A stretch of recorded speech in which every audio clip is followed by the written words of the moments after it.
Ô, Joel, vamos falar de Brasília, mas antes de falar de vacina, vamos falar de um outro assunto que ainda tá rolando, viu? Que é a prisão do Daniel Silveira. Ele tá preso ainda. Está ainda com a prisão decretada, está fora de circulação e agora a situação dele tem que ser discutida pelo Conselho de Ética da Câmara, que vai voltar aos trabalhos amanhã, depois de um longo período de suspensão das atividades por causa da pandemia, principalmente. E amanhã, claro, sem dúvida nenhuma, o assunto Daniel Silveira deve ser um dos principais, se não o principal, a ser abordado. Quem está acompanhando essa história aí é a Natália Pazzi, que está aqui com a gente. Vão discutir agora a função dele, né? A função como parlamentar, se caça ou não. Exatamente, porque para soltá-lo agora é só o STF. Só o próprio STF que deve decidir, talvez nessa semana, se solta o deputado ou não. Para ele responder em liberdade ou não. Exatamente. Então, o que está em discussão, que entrará em discussão agora com os parlamentares, é o cargo dele. Se ele é cassado ou não. Vamos com a Natália, então? Tudo bem, Natália? Boa tarde para você. Oi, Pazzi. Oi, pessoal. Muito boa tarde para vocês. Todo mundo está nos acompanhando. Discussão essa que pode realmente levar à perda de mandato do deputado federal Daniel Silveira.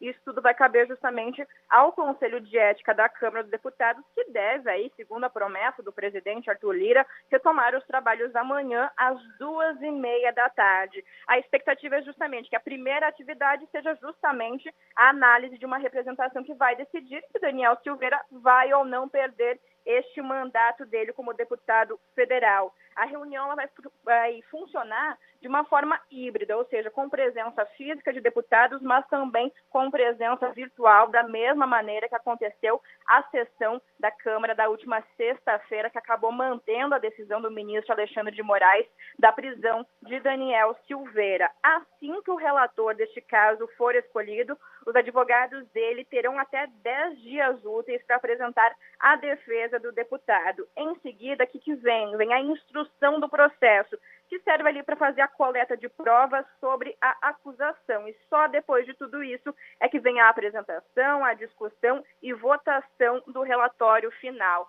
Segundo a gente faz algumas conversas aqui nos bastidores com alguns deputados que fazem parte do Conselho de Ética, que tem mais costume em discutir este tipo de caso, essa situação de Daniel Silveira deve demorar no Conselho de Ética cerca ali de 60 dias, de 2 meses de discussões, para a gente ter certeza aí se ele vai continuar com o mandato ou se ele vai perder, então, essa função dele como deputado federal. Lembrando, justamente, na última sexta-feira, o plenário da Câmara decidiu manter a prisão do parlamentar que está sendo investigado por fazer ameaças aos ministros do Supremo Tribunal Federal e também à democracia do Brasil. Então, a gente começa com essa análise do Conselho de Ética amanhã. Essa análise toda deve demorar pelo menos aí 60 dias até a gente ter uma definição realmente do que vai acontecer com esse futuro do deputado federal Daniel Silveira.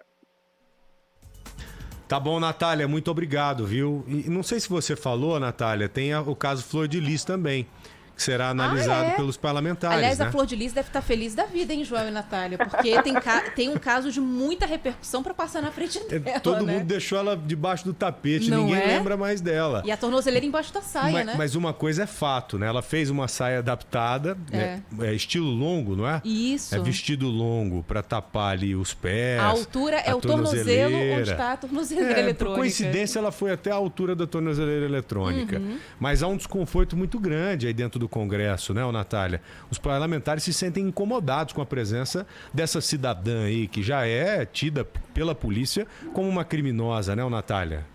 Pois é, já inclusive o Conselho de Ética deveria ter sido instalado lá em outubro, novembro do ano passado. A gente lembra que o corregedor da Câmara ele fez um parecer favorável para ter, então, esse encaminhamento do caso da deputada Flor de Lis para o Conselho de Ética, para a gente ter essa análise de uma possível perda de mandato dela, porque, diferentemente de Daniel Silveira, Flor de Lis não teve ali o seu crime, né, a sua acusação em flagrante, por isso que ela não foi presa da mesma maneira que Daniel Silveira, mas ela é investigada e está com a tornozeleira eletrônica, inclusive, está trabalhando normalmente, está indo ao Congresso Nacional com a tornozeleira, como vocês falaram ali, meio escondida, meio não, mas ela está trabalhando normalmente porque não perdeu as suas funções como deputada federal. Só que esse Conselho de Ética acabou não sendo instalado a tempo em 2020 para analisar o caso dela, mas vai ser instalado agora para analisar o caso de Daniel Silveira e o dela também é o próximo na lista, então a gente também deve ter novos desdobramentos em relação à deputada Flor de Lis, logo depois que tivermos, então, ali o encaminhamento do caso do deputado Daniel Silveira, que até o momento, pelo menos,